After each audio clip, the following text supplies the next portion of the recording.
So today I want to talk about shoes, the process I go through for buying shoes, how I select what shoes I want. It's very intentional. It's not like just trying on some shoes and deciding this one's good, I'm going to wear this one.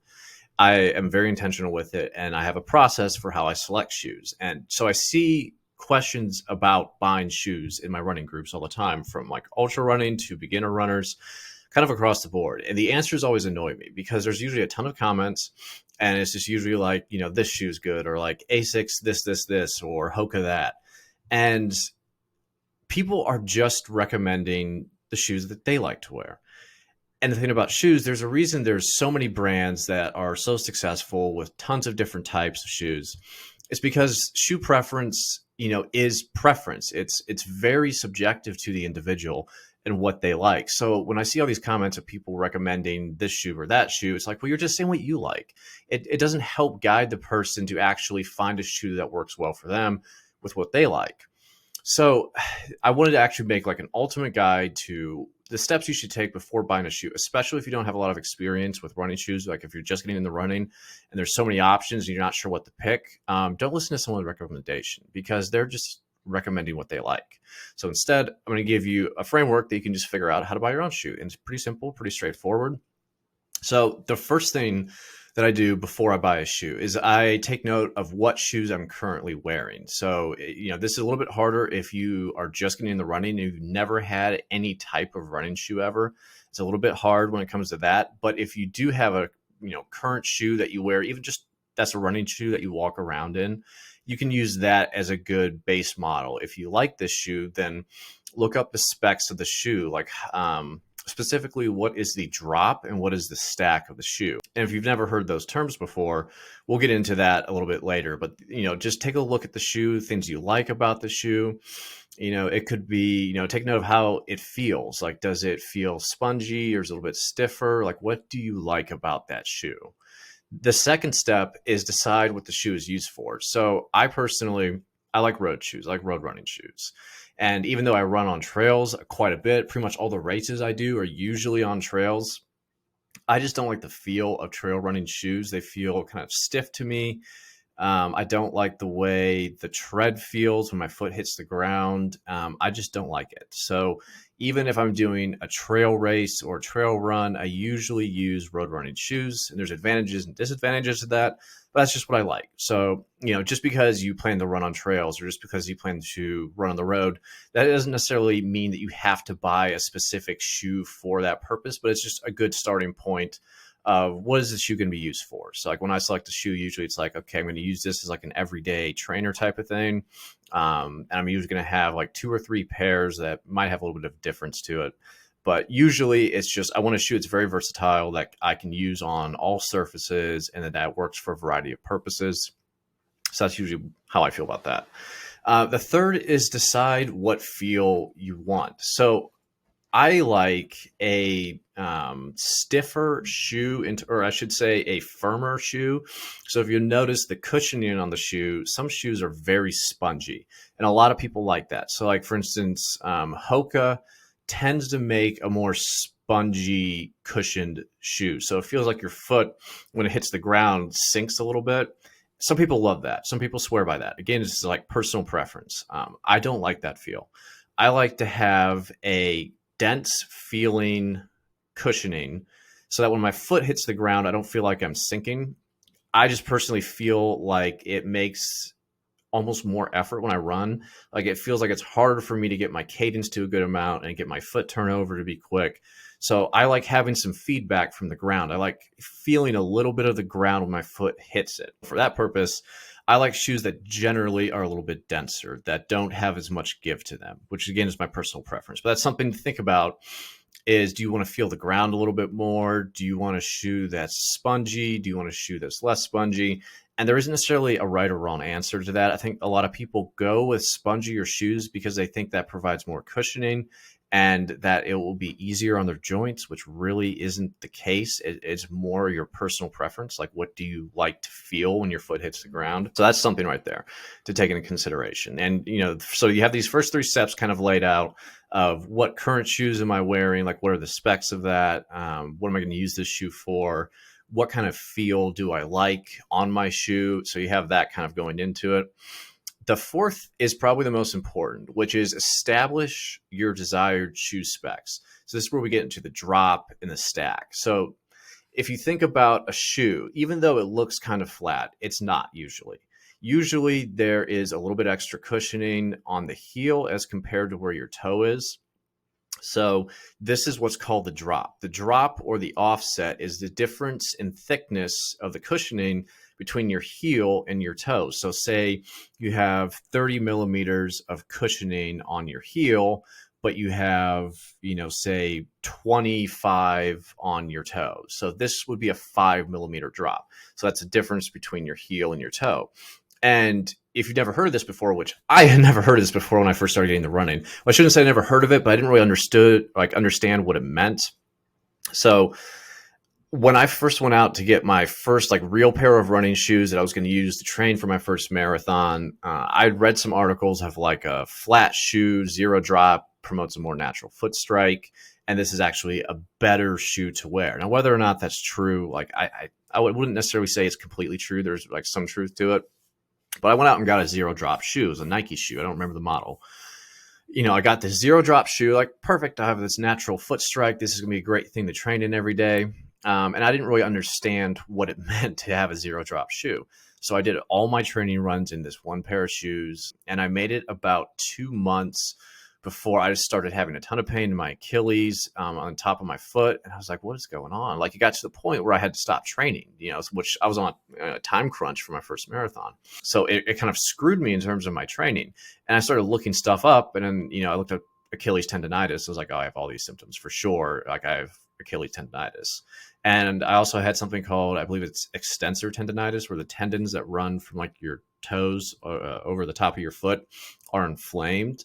So I had these injuries that were really holding me back from training. It was just I thought maybe just randomly they appeared. Maybe since, I hadn't done a lot of running before, this training was too much, which kind of was, but also was my zero drop shoes. It was primarily that caused it. Because when you're running, it may seem 5 millimeters, 10 millimeters is a very minimal amount of distance, but it actually makes a big deal, because when you're running, you're just doing hundreds and hundreds, if not thousands of reps. So this has a lot of wear over time. One run has so many steps in it that this is actually going to be a very noticeable thing, your drop. So I didn't understand that if, I've been running primarily, I think I wore Asics a lot, which usually have a 10 millimeter drop or a 12 millimeter drop. I went from that to zero, and that 10 millimeters, it makes it when your foot hits the ground. If you're listening to this, you won't be able to see, but I'm holding my hand straight. When your foot hits the ground, if you have a zero drop, think of your hand being flat, and it makes your Achilles stretch more as you go into that next step. Now, if you have a 10 millimeter drop, then it makes that your heel is a little bit more elevated. So when you're going to take your next step, it doesn't cause as much of a stretch on your Achilles, and there's a little bit less stress on it. And, if the question is is this good or is this bad? It's not really either. I think it's beneficial to have a zero drop. And to have full range of motion in your Achilles and in your foot, and have strength through that range of motion. It's not something you can jump to really quick. So if you're used to a higher drop shoe, this is why I said take note of your current shoes. If you're wearing a Brooks shoe, for instance, usually they're about 12 millimeters in drop.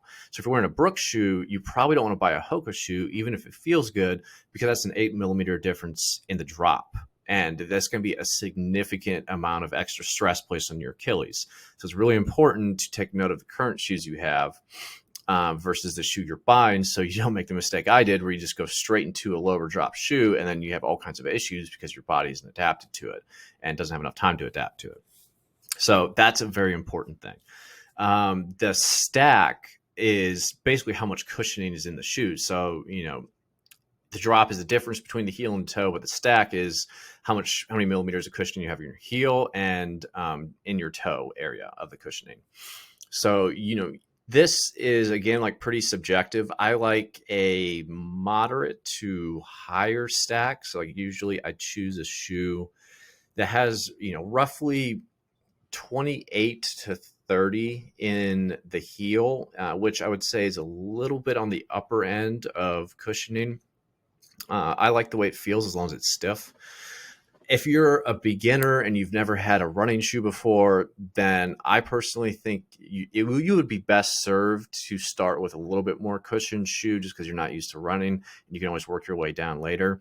And the same thing with the drop, I would start a little bit high and see how that feels. So like if you're a beginner, then I would recommend a shoe that has at least 8 millimeters of drop. I think 10 can be a sweet spot for a lot of people just starting out, where it's not low, but I think 12 is just a little bit like excessive generally. I don't think it's necessarily needed. And you can get to a point where it's kind of changing your foot strike because of the extra amount of cushioning in the heel. In terms of the stack, I think you would probably be safe as a beginner to get somewhere around a 30 millimeter stack. I don't know if I would go much below that. Something in the 30 to 35 range could be good. These are just general recommendations, but I wouldn't go too low of a stack because then it's less cushioning, which obviously makes that, if your feet aren't conditioned for, slamming the pavement, it's going to be a little bit rough. So I would go a little bit higher of a stack, a little bit higher of a drop. So one of the other things is shoe purpose. Like what do you want this shoe to do for you? How do you plan to use it? Do you want to use it across all seasons in like winter, summer, or are you like looking for a specific like winter type shoe, or maybe you'd want some more waterproof abilities, less breathability? Are you going to use this every day as training? Is this more of a long run shoe? Like what do you want it to do? Like so when I pick a shoe, generally I want a shoe that can do it all decently well. I want something that's kind of all season that I can use every day, that I can use on long runs. And the other part that I didn't know about when I first started buying shoes was that they have like neutral and stability shoes. And I think there's like another one that I can't remember right now.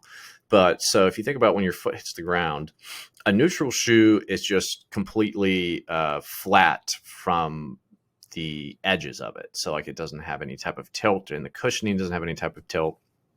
A stability shoe keeps you from over pronating. So I really should have researched this before the video. I forget now because I've never really gone for stability shoes. But basically, if your foot hits the ground and your ankle kind of collapses inward, then a stability shoe has more padding on the, I guess it would be the inside of the shoe, and it keeps your ankle from collapsing in as much. Now, this is kind of a controversial thing. I don't really think stability shoes are great because it's the same concept as a orthotic, like insert. Is all you're doing is kind of putting a cast on the problem. You're not actually addressing the issue of like your movement patterns. So you can try to fix that with a shoe, but you're really like long term, you really need to deal with the underlying issue that's causing your gait to be that way. So it's not to say that it's bad, but I would recommend most people start off with a neutral shoe, before diving into anything else, and just see how that works for you.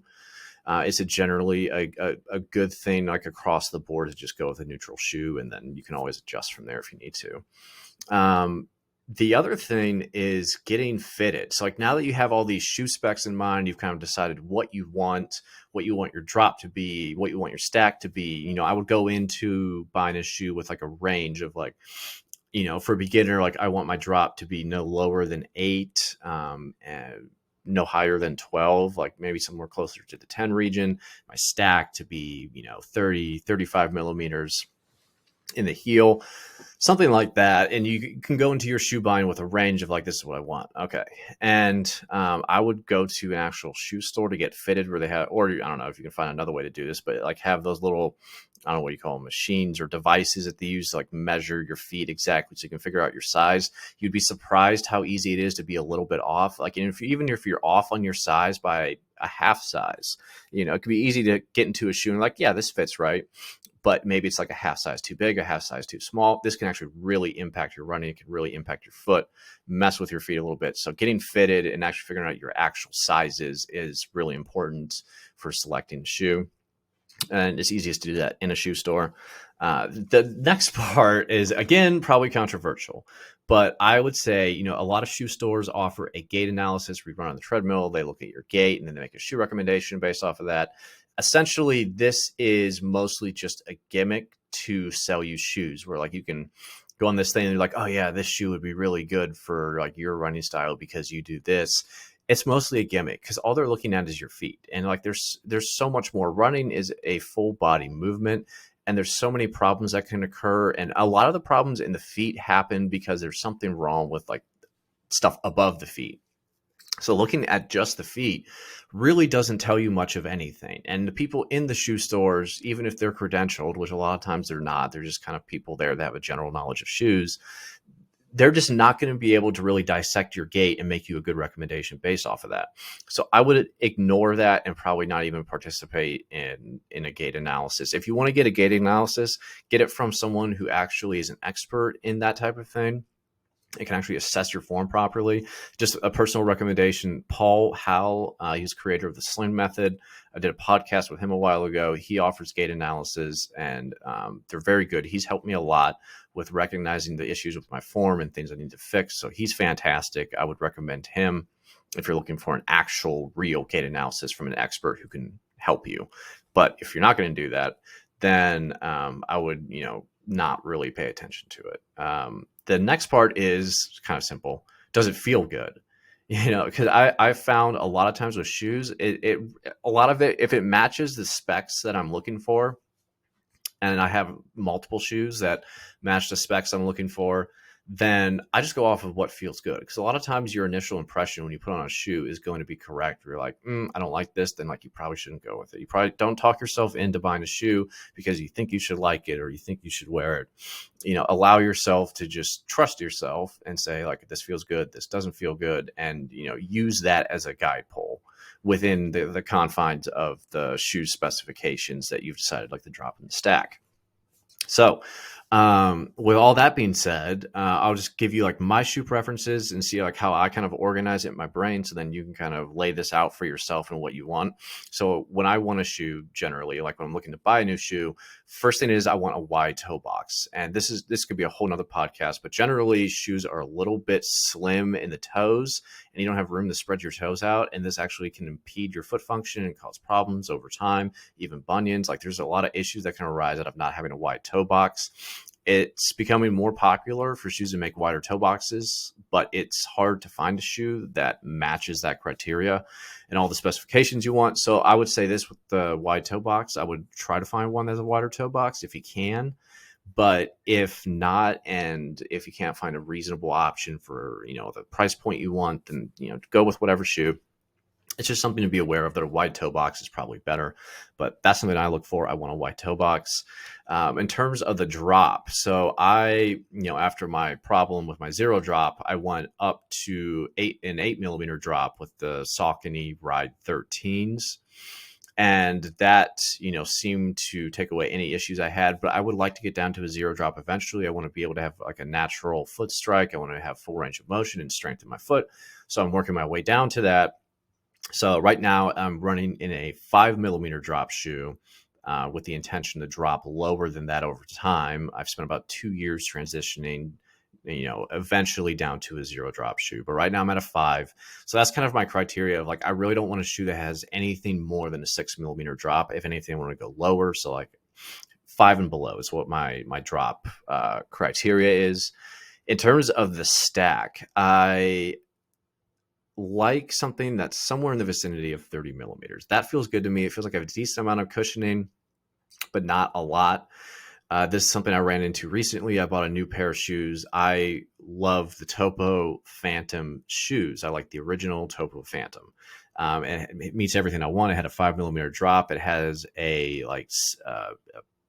dense or less spongy cushioning.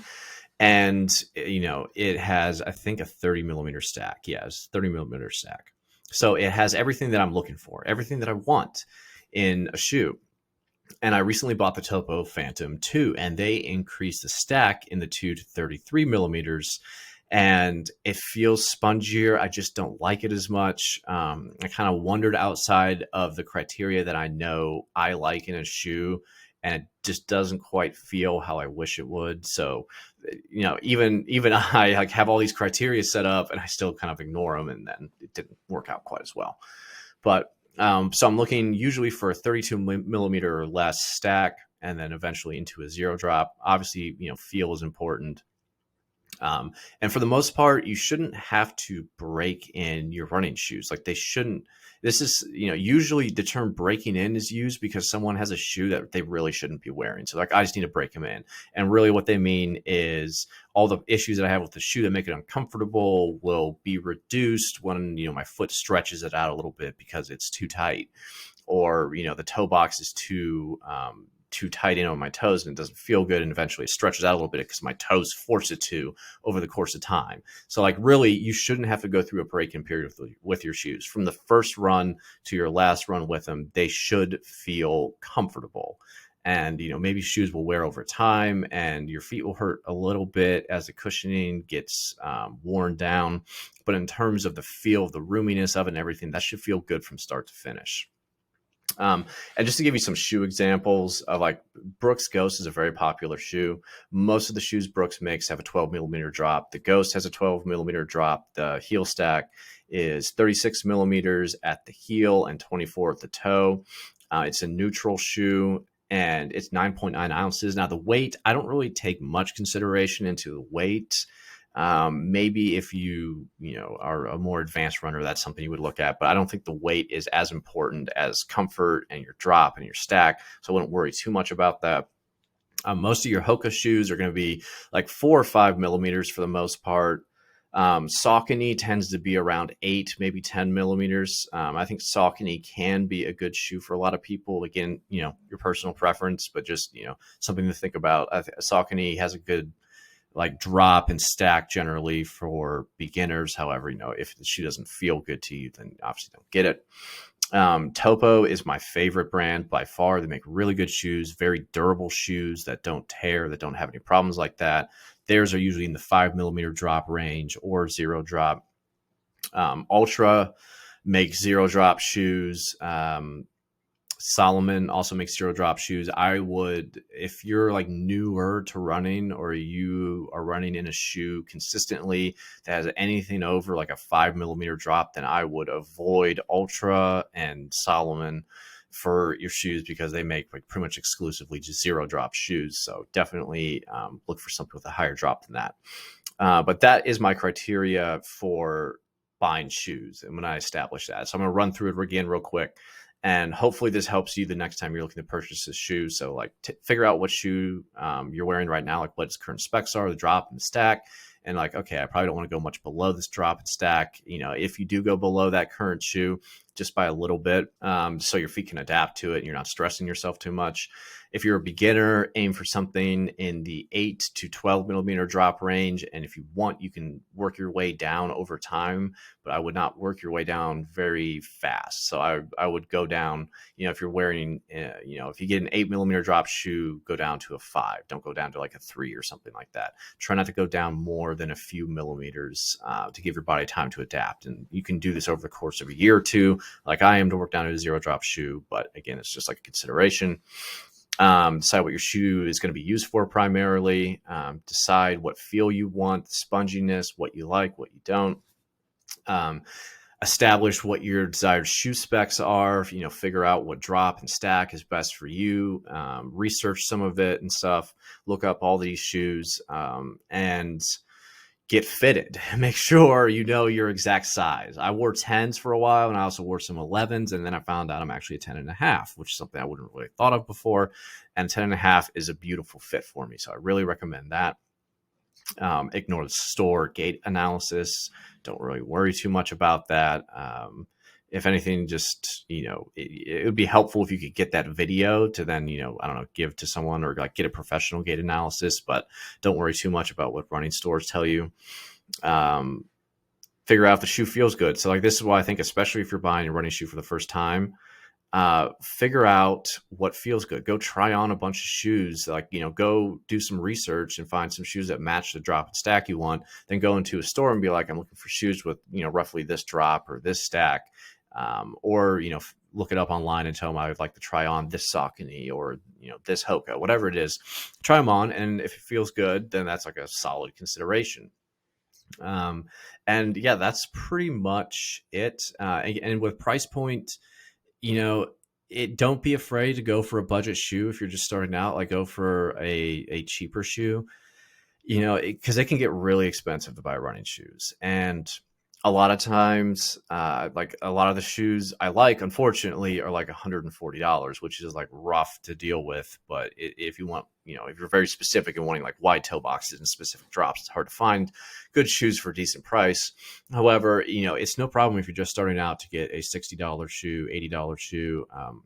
I would probably, price doesn't always mean value, but I probably wouldn't dip too far below like $60 because a lot of times there is just some quality concerns once you get into that low of a level. But yeah, so I think that about sums it up. And I hope this helps you buy your first shoe and actually be able to figure out what you want and find a good shoe that works for you.